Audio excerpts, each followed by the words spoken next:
somebody said to me, how can we know that you're going to do things in your third term? And I said, I always thought my second term was my last term, and I think history will show we did a lot more in the second term than we did in the first term. Mayor Michael Bloomberg recently sat down with the Queens Courier editorial board at Jackson Hole Diner in Jackson Heights. The mayor, sipping coffee and munching on an English muffin, highlighted his priorities if elected for a third term, and he admitted he'll have to shake things up to be successful. I think number one is continuing educational reforms. The signature issue has always been education.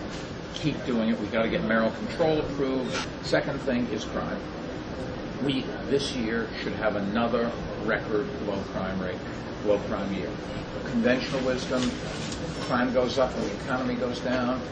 All this park bench wisdom, as I call it, it turns out the bad guys don't read the Wall Street Journal. I'm sorry, they really don't. But we are running 15, 17% overall crime lower than last year.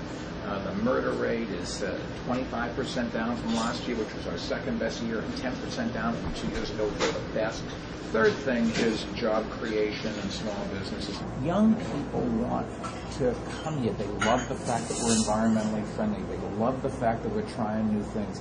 They love the fact that the city is open. The most important thing for our future is that people want to come here. When the economy improves, they'll spend more.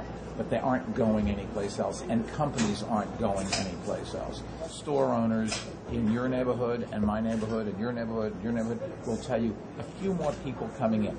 Still bad, but a few more people coming in. Quickly, and then I got to get going. But while he sees relief on the horizon, Mayor Bloomberg said budget sacrifices are unavoidable. Everybody's going to take a cut someplace or other. And I remember fighting the battle on closing half a dozen firehouses. Not one firefighter lost their job. Not one neighborhood was left underprotected. As a matter of fact, protection went up because we moved some of them to where the people had moved. If the fire department doesn't have to make some cuts, the police department's not going to stand for cuts.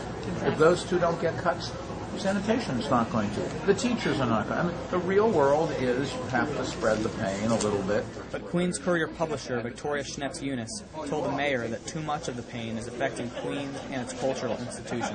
We in Queens do not have the deep-pocketed board members that we have in the That is correct. And the cuts have hurt us so dramatically yes. that I'm wondering if there is some relief, understanding that not everybody's equal in terms of their ability No, to I understand pull in. that. Part of it, let's see what happens out of the budget. You've got to remember that if you're negotiating a budget, the first thing you do is you close all the libraries, all the firehouses, all the culturals, and then say, and let's talk. There is no program that I know that's going to be decimated or really cut back. We will get through this.